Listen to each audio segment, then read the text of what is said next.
अस्सलाम वालेकुम डियर, उम्मीद है आप खैरियत से होंगे। आज हम एक बहुत ही दिलचस्प टॉपिक पर बात करेंगे। लास्ट लेक्चर में हमने बॉइलिंग पॉइंट के बारे में जाना था और आज हम देखेंगे कि वो कौन से फैक्टर हैं जो इसको अफेक्ट करते हैं। आज का हमारा टॉपिक है factor affecting boiling points of liquid, यानी वो चीज़ें जो किसी भी लिक्विड के बॉइलिंग पॉइंट को बढ़ा या कम कर सकती हैं। हम दो मेन फैक्टर पर फोकस करेंगे, strength of intermolecular forces and external pressure. तो dear first one is strength of intermolecular forces. Stronger the intermolecular forces, lower will be the vapour pressure and higher will be the boiling point. Intermolecular forces का मतलब है वो ताकत जो एक liquid के molecules को आपस में जोड़े रखती है। अगर ये फोर्सेस बहुत ताकतवर होंगी तो मॉलिक्यूल्स को अलग करना मुश्किल होगा। इस वजह से लिक्विड को वेपर यानी भाप बनने के लिए ज़्यादा एनर्जी की ज़रूरत पड़ेगी और इसका बॉइलिंग पॉइंट ज़्यादा होगा। डियर, अगर आप एक बोतल में पानी और एक बोतल में परफ्यूम रखें, परफ्यूम की खुशबू जल्दी फैल जाती है क्योंकि इसके मॉलिक्यूल्स के बीच की फोर्सेस कमज़ोर हैं, लेकिन पानी के मॉलिक्यूल्स को अलग करना मुश्किल है, इसलिए इसका बॉइलिंग पॉइंट 100 डिग्री सेंटीग्रेड होता है। Higher boiling point of water indicates stronger intermolecular forces than that of ethanol and methanol. Dear, पानी का बॉइलिंग पॉइंट 100 डिग्री सेंटीग्रेड है, जबकि इथानॉल यानी अल्कोहल का बॉइलिंग पॉइंट 78.3 डिग्री सेंटीग्रेड है। इसका मतलब है कि पानी के मॉलिक्यूल्स के बीच की इंटरमॉलिक्यूलर फोर्सेस इथानॉल के मॉलिक्यूल्स से ज़्यादा मजबूत हैं। इसी वजह से पानी को बॉयल करने के लिए ज़्यादा टेम्परेचर की ज़रूरत होती है। डियर, ये जो टेबल आप देख रहे हैं, इस टेबल में कुछ लिक्विड और उनके बॉइलिंग पॉइंट्स दिए गए हैं। आप देख सकते हैं कि एसिटिक एसिड का बॉइलिंग पॉइंट 118.5 डिग्री सेंटीग्रेड है, जो बहुत ज़्यादा है। इसका मतलब है कि इसकी इंटरमॉलिक्यूलर फोर्सेस भी बहुत ताकतवर हैं। जबकि कार्बन डाइसल्फाइड का बॉइलिंग पॉइंट आप देख सकते हैं 46.3 डिग्री सेंटीग्रेड है, यानी इसकी इंटरमॉलिक्यूलर फोर्सेस काफ़ी कमज़ोर हैं।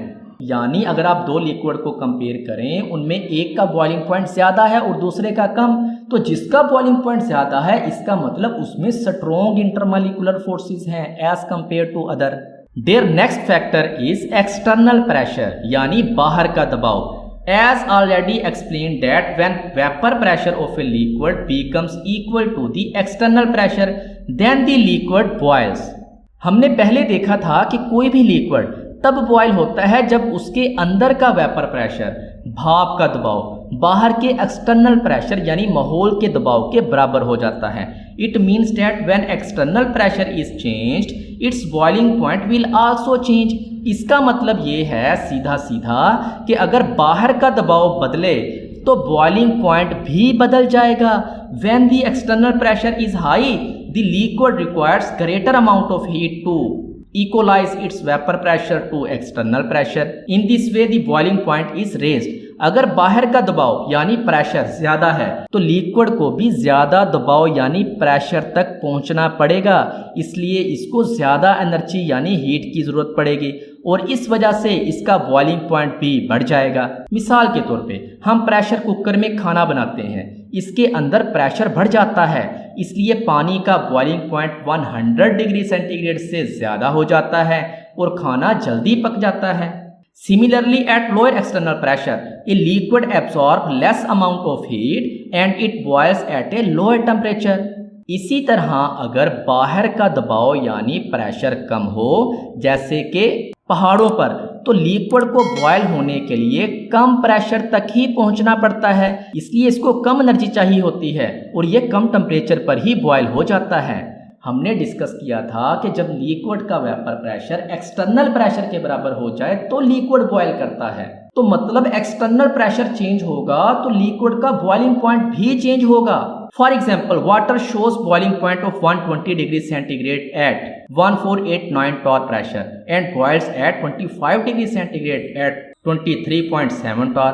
Water boils at 98 degree centigrade at Murray Hills due to external pressure of 700 torr, while at the top of Mount Everest, water boils at only 69 degree centigrade at 323 torr. अब dear जैसे जैसे आप बुलंदी पे जाते जाएंगे एक्सटर्नल प्रेशर कम होता जाएगा। एक्सटर्नल प्रेशर कम होगा तो पानी का बॉइलिंग पॉइंट भी कम होगा, जैसा कि इस मिसाल में बताया हुआ है। 1489 टॉर पर पानी 120 डिग्री सेंटीग्रेड पर बॉयल होता है समंदर की गहराइयों में, और 23.7 टॉर पर 25 डिग्री सेंटीग्रेड पर बॉयल होता है।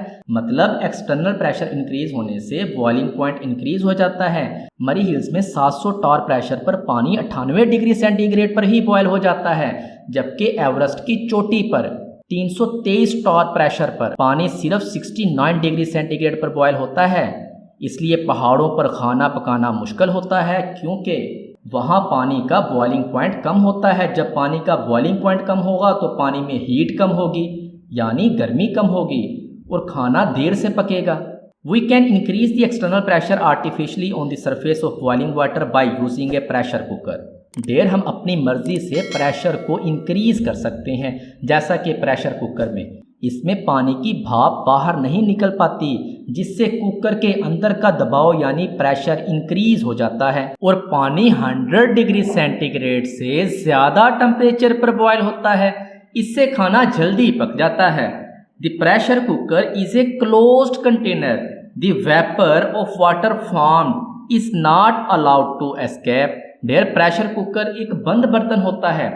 इसका ढक्कन इस तरह से डिज़ाइन किया गया है कि वो बिल्कुल सील हो जाता है और अंदर से कोई चीज़ बाहर नहीं निकल सकती। जब हम कुकर में पानी डालकर उसको गर्म करते हैं तो पानी से जो भाप यानी वेपर्स बनती है वो कुकर के अंदर ही कैद रहती है और बाहर नहीं निकल सकती। In this way, it exerts more pressure on the water surface in the cooker and boiling temperature increases. There, क्योंकि भाप बाहर नहीं निकल पाती, वो कुकर के अंदर जमा होती रहती है। इससे कुकर के अंदर का दबाव यानी प्रेशर बहुत ज़्यादा इंक्रीज हो जाता है। जब प्रेशर बढ़ता है तो पानी का बॉइलिंग पॉइंट भी इंक्रीज हो जाता है। डेयर अब पानी 100 डिग्री सेंटीग्रेड की बजाय 120 डिग्री सेंटीग्रेड या इससे भी ज़्यादा टेम्परेचर पर बॉयल होगा, क्योंकि एक्सटर्नल प्रेशर इंक्रीज हो गया। As more heat is absorb in water so food is quickly under increase pressure. जब पानी 100 डिग्री सेंटीग्रेड से ज़्यादा टेम्परेचर पर बॉयल होता है तो ये ज़्यादा गर्मी यानी हीट को जज़ब करता है। इस ज़्यादा गर्मी यानी हीट की वजह से खाना बहुत जल्दी पक जाता है। इसी वजह से प्रेशर कुकर में खाना आम बर्तन के मुकाबले में बहुत कम वक्त में तैयार हो जाता है। तो डेयर आज हमने जाना कि कैसे इंटरमॉलिक्यूलर फोर्सेस और एक्सटर्नल प्रेशर किसी भी लिक्विड के बॉइलिंग पॉइंट को अफेक्ट करते हैं। उम्मीद है कि आपको ये टॉपिक अच्छे तरीके से समझ आ गया होगा। नेक्स्ट लेक्चर में हम एनर्जेटिक्स ऑफ फेज चेंजेस को डिस्कस करेंगे। तब तक के लिए अल्लाह हाफिज़।